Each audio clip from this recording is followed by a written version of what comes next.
আরেকজনের মেয়ে আপনার সামনে যেভাবে বেহায়া, বেপরদা, নির্লজ্জ মেয়ের মতো ঢং ঢং করে হেঁটে যায়, আপনার মেয়ে হয়তো আরেকজনের সামনে সে হেঁটে যাবে।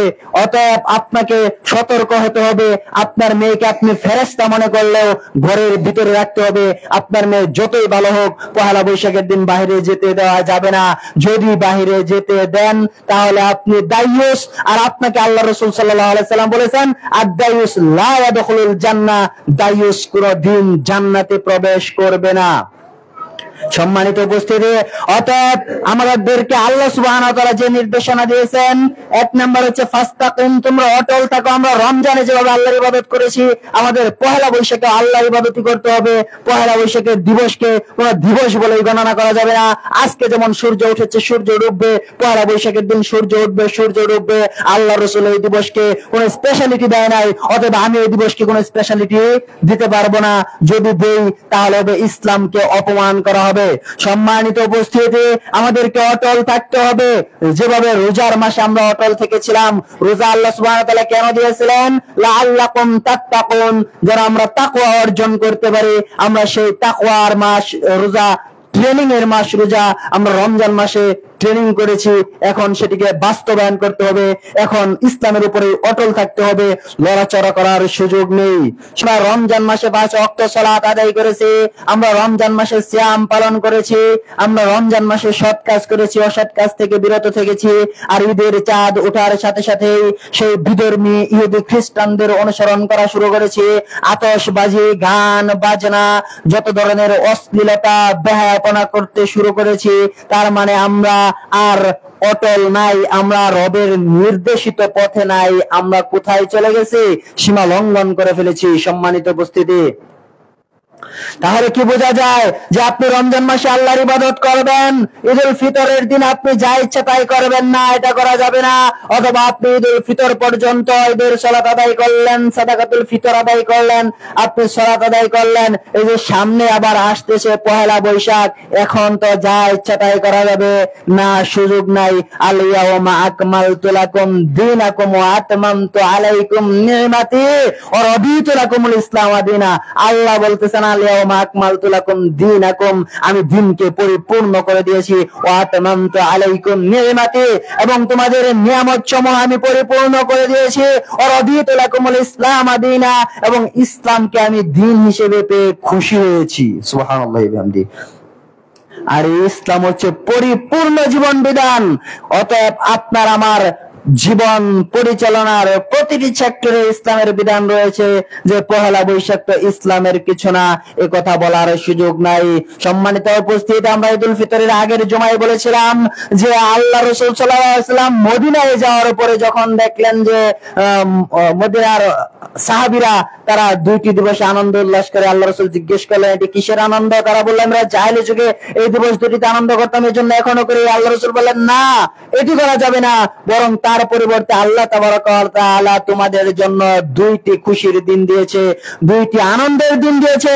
একটি হচ্ছে ঈদুল আজহা এবং আরেকটি হচ্ছে ঈদুল ফিতর। যদি পহেলা বৈশাখ থাকতো, যদি পহেলা মুহররম থাকতো, যদি পহেলা জানুয়ারি থাকতো, যদি পহেলা ফাল্গুন থাকতো, তাহলে আল্লাহ রাসূল সাল্লাল্লাহু আলাইহি সাল্লাম এই দিবসগুলোর কথা বলে দিতেন।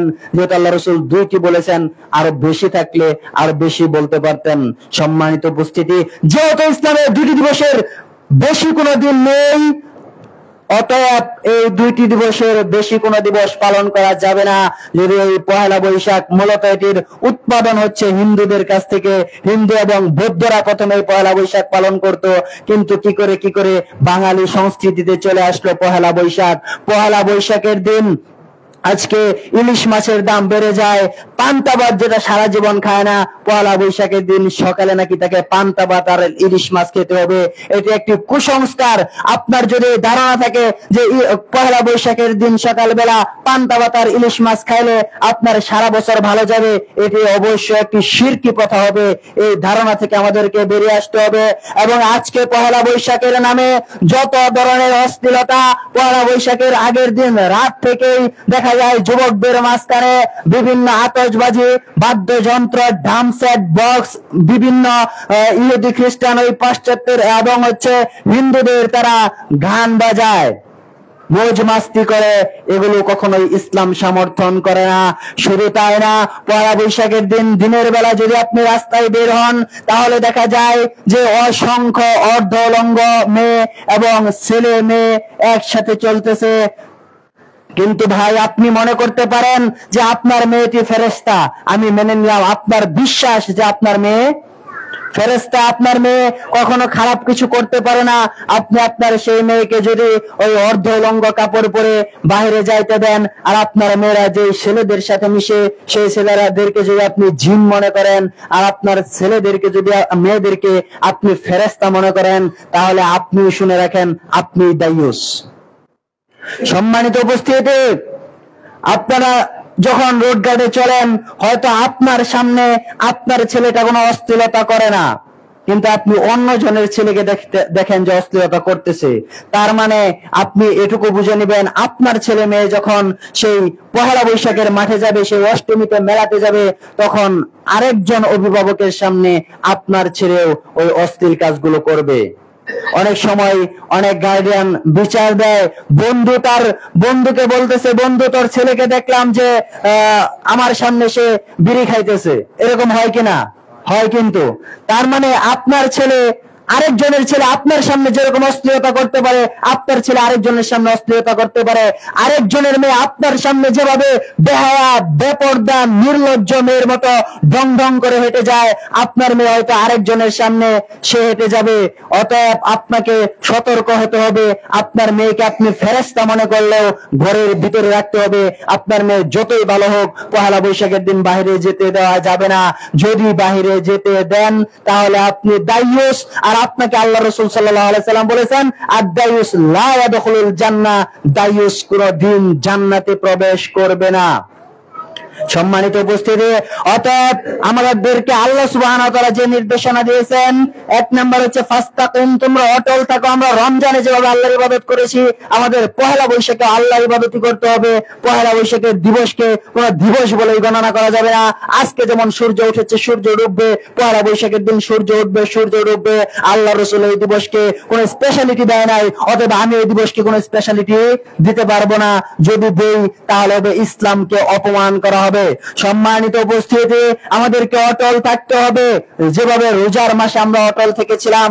রোজা আল্লাহ সুবহানাহু ওয়া তাআলা কেন দিয়েছিলেন? লাআল্লাকুম তাত্তাকুন, যেন আমরা তাকওয়া অর্জন করতে পারি। আমরা সেই তাকওয়ার মাস রোজা, ট্রেনিং এর মাস রোজা, আমরা রমজান মাসে ট্রেনিং করেছি, এখন সেটিকে বাস্তবায়ন করতে হবে। এখন ইসলামের উপরে অটল থাকতে হবে, লড়াচড়া করার সুযোগ নেই।